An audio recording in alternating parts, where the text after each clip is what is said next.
Hello, good morning. Ano ba ngayon? April 9, Tuesday. So, 4:37 a.m. Magra-ride kami ngayon. Kasama ko si Jesse, yung kaibigan ko. And saan kami pupunta? Try namin sa Pililla, Rizal. Or anywhere doon. So, let's go.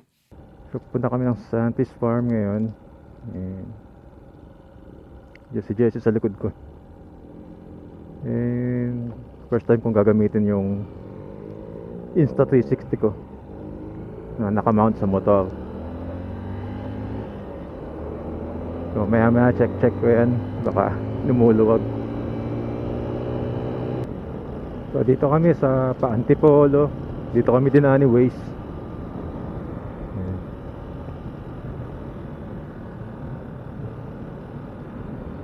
So ang dami na ding riders. May mga motor. May 5:35 na rin kasi.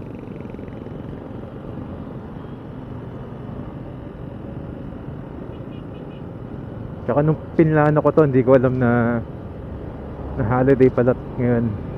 Ngayong April 9. Last week ko pa iniisip kasi. And then, ayun, holiday pala.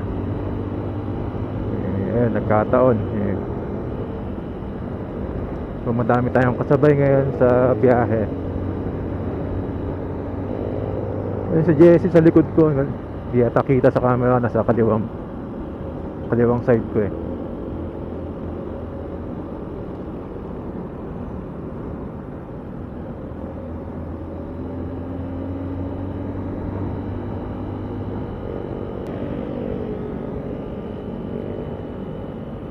Uy, amoy pandesal.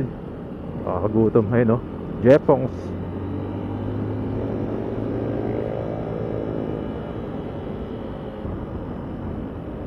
Ito na tayo sa Antipolo.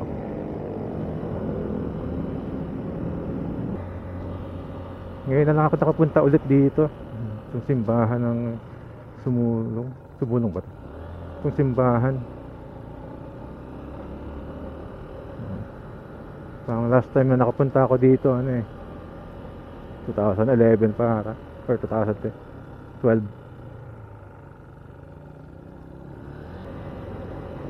Nakakalimutan ko sumilip sa Waze. Dili ko na pala ako dapat. Grabe. Dito tayo din na anyway sa sobrang tarik.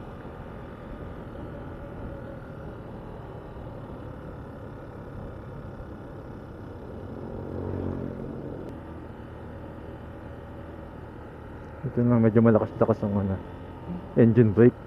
Pati preno na ito. Nakadaan na kami dun pero sa kotse ni Jesse nung may pinuntahan kaming Benyag. Mahirap magpa-akit pagka manual ang sasakyan dun naiiwan ko ulit si Jesse. Hintayin ko lang.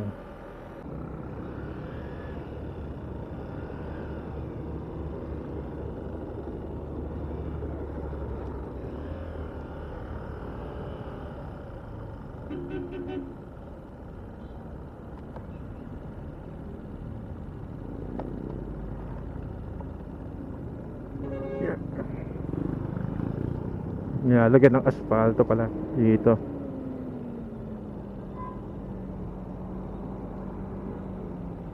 Ayan.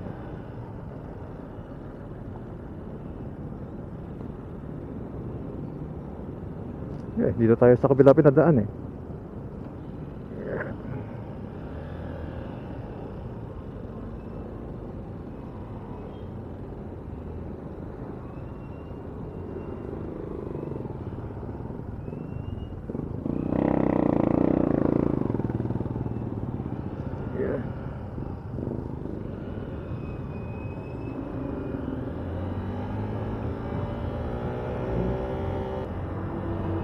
So, traffic pala dito pabalik.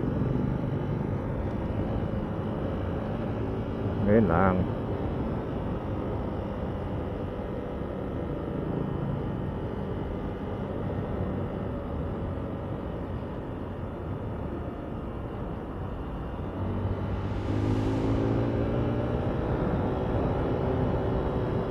Ano ba to? Di ako familiar dito sa lugar na to eh. Saang part na to ng Earth.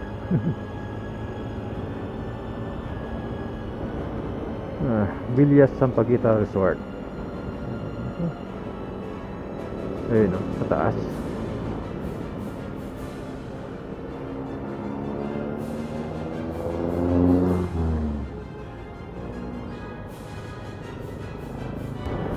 Ang lamig na ng hangin. Yee. Paano na yata tanay? Dapat dinadalasan ko yung pag-ride eh, para nakakabsada ko yung lugar.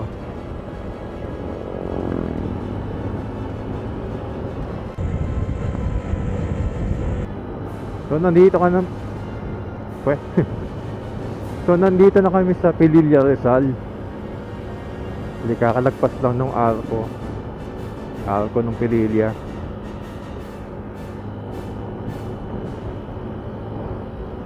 So, tingin ko malapit na kami dun sa Santis Farm. Ano na eh, dito sa Waze 11 kilometers na lang, around 23 minutes. Medyo matagal lang yung usad ngayon kasi may mga truck sa harapan ko.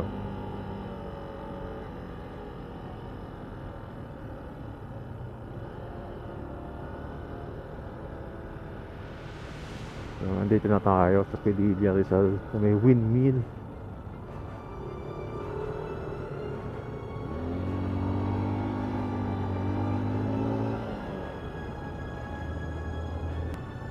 Ayoko mag-overtake, kubada kasi.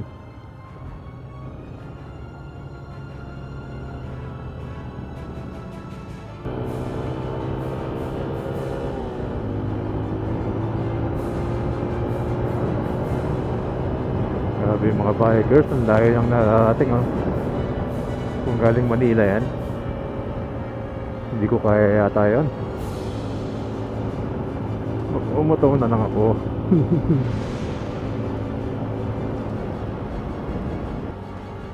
So first time kong ginamit tong Insta360 sa motor. Ayan, malayo agad yung pinuntahan ko. So hindi naman high speed.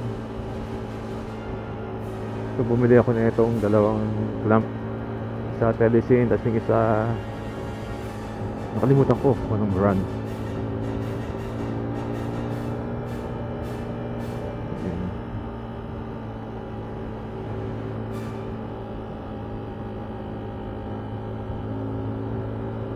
So dapat daw ganyan ang setup, kasi lumuluwag yung ilalim nito dito.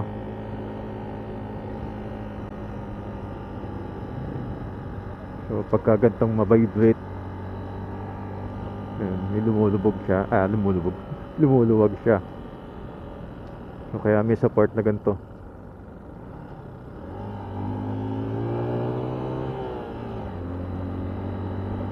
Yan ang worry ko na lang, itong sa taas, yung pinagkokonektahan nung camera. So nababasa ko kasi sa Facebook group na lumuluwag din daw yun, na dapat yung bilhin daw na invisible stick, yung carbon, may mas lightweight, mas matibay. So for now, ayan na muna. Kasi nung tumitingin ako online, Lazada, biglang sold out eh. So itong nabili ko na na mismong invisible stick ng 360. Then pagkabili ko after 1 week, ayun, naging available bigla. Pang-asar lang yun.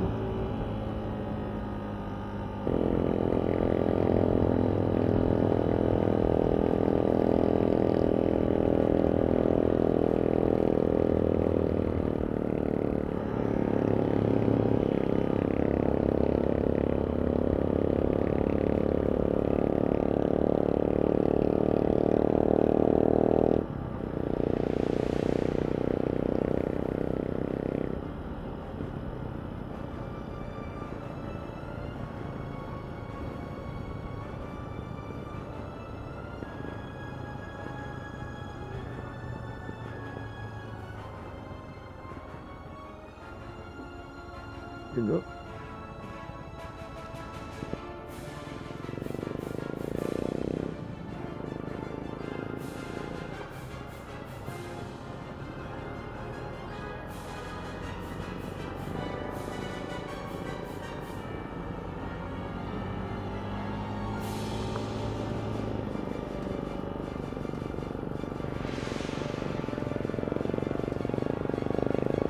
Grabe. Kaya maganda magmoto ng adventure bike. O kaya mga gantong enduro or dual sport. Sa mga gantong location, madali lang.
Sa baba daw.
Bayad? Tignan mo to. Dalawa? 200. 200. Pag kotse magkano? Pwede po to. 250.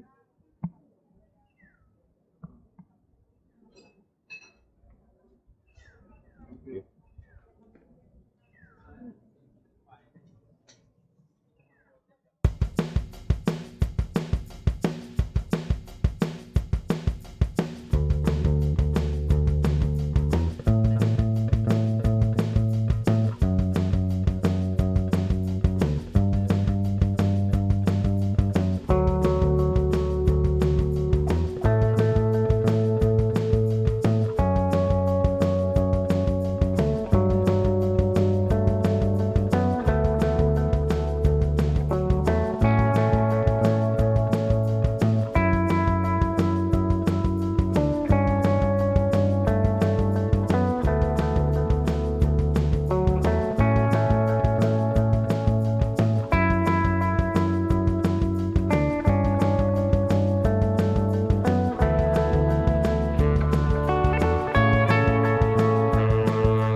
Ay, ba pa pala yun?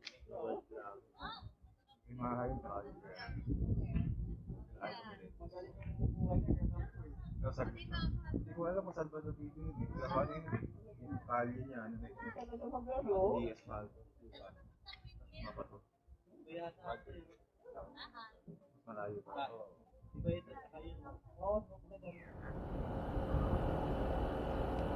Yan, kakatapos lang namin magkape at kumain ng pizza. Silip lang kami dito sa kabila. Dami pa lang mga tindahan din dito.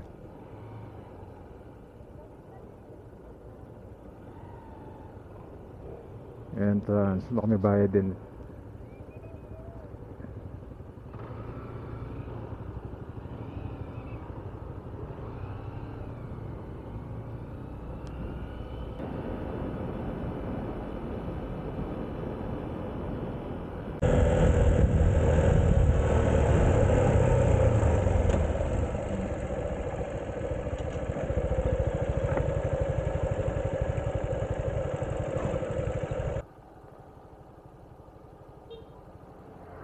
Oh, di tayo mag-video.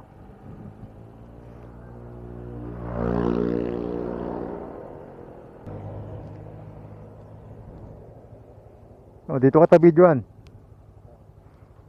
Galing ka dun. Tapos nandyan ako. Videoan kita. Oh, dadaan ka.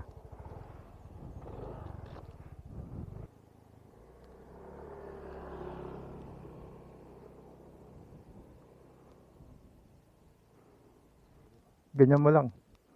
Tapos paglagpas ko, angat mo na lang.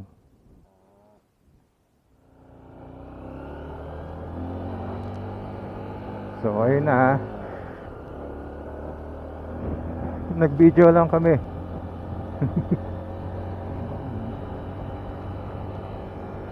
Well, 10 o'clock na kasi kaya yun lang yung ginawa namin. Makauwi kami ng tanghali. Ito, maganda din dito. Ito yung pinuntahan namin. Nagtitaping pa ako. Parang dyan yung pinasok naalala ko. Mga doon yata. Tapos, paano na? Kasi pamilyar eh. Yung taping namin sa Wildflower. Ito, pauwi na kami ngayon. So, masasabi ko sa Santis Farm, well okay naman siya, simple lang. Wala ka namang ibang masasabi kundi maganda yung view. Yung kape, okay lang din, normal naman yung lasa. Tapos yung pizza na kinain namin, okay lang. Tapos may bayad lang na 100 pesos pag nakamotor ka. Tapos pag nakakotse naman 200 daw. Maganda na pumunta dyan pagka morning talaga. So mga gantong oras na, mga 10. Yun, medyo mainit na eh. Mainit na yung hangin. Tsaka mas madaming tao kumpara kanina na pagdating namin. So dumating kami dyan mga 7. Yan. Tapos yung coffee shop nila nag-open ng 8. So yun, yung 40 minutes din kami nag-antay pa bago mag-open. Ngayon kung tatanungin niyo ako kung babalik ako, well, depende, syempre. Sa ibang pagkakataon na ibang lugar naman papasyalan natin. Maliban na lang kung may mga kasama ako na gusto pumunta doon. Bali ang dinaanan pala namin sa Antipolo. Doon kami dinaan yung ways na parang mas malayo pero mas mabilis dahil mas maluwag eh.